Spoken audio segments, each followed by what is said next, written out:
Hi, we're back with Stunning Stays. I'm Tiffany and this is Daniel. And today, have you ever had a huge do not list when you go into a short-term rental? Like, it's exorbitant. It's like the advertising doesn't match, everything. So I want to tell you the experience that we had. We went to California with our family and advertising was beautiful.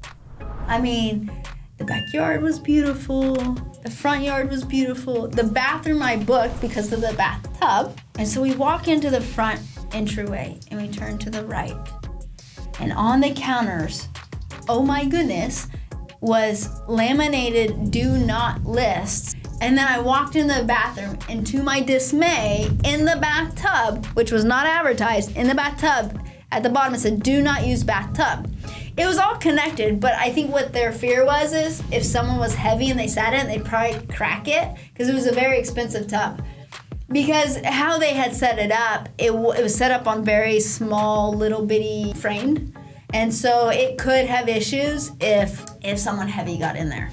So, but it was all of a sudden our experience went out the window. I mean, the front yard, first of all, let's say this was a pet-friendly home, right? Pet-friendly home, so we brought out a little puppy. When you walked into the house, one of the first signs, do not let your puppy or your dog poop or pee in our yard anywhere. Well, where are you gonna have the dog go to the bathroom?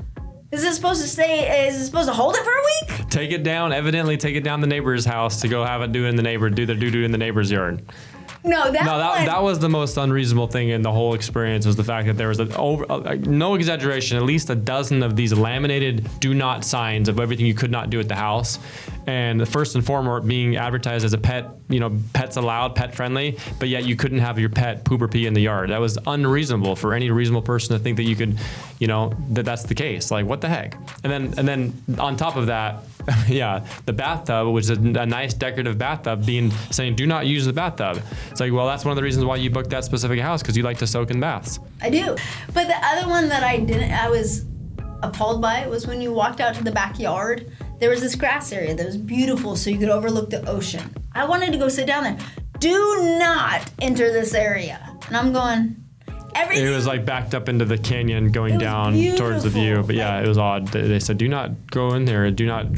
Thou shalt not pass right here. And then, do not trespass here. On the barbecue, it even had a do not, and make sure you clean every little bitty thing off. I mean, it was like you walked into this home and all of a sudden you felt like you couldn't do anything. You felt unwelcomed. You felt unfriendly. Just you couldn't relax and unwind despite the beautiful surroundings. So we got out of it. We did. We actually said it was very hot, and the AC, they had no AC. Yeah, that wasn't abundantly advertised. There was no AC, although it wasn't listed as an amenity in the listing on Airbnb. But still, it wasn't like, hey, in your face, no AC. And it was one of the hottest weekends of the year during Labor Day weekend. But the thing, had it just been the AC, we would have dealt with it. But when you have the pet not being friendly, and then you have the bathtub not being able to use, those are deal breakers for us. Or the backyard, or the grill, or it was just very unfriendly. The most important thing that this taught us is this is not how we want Stunning Stays to be. We want Stunning Stays to be a place where you come and feel welcomed, make memories, relax, have fun. So the do not list you get at ours is not like this. We don't have a do not list. What we have is a quiet time. So at 10 p.m. we ask in the backyards that you're quiet because we have neighbors, we have HOAs, The other thing is we don't like people to smoke in our homes. We don't allow that, which is usually across the board for any short-term rental. But that's our list. Other than that, come have fun, come relax, come enjoy, and make memories with your friends and family.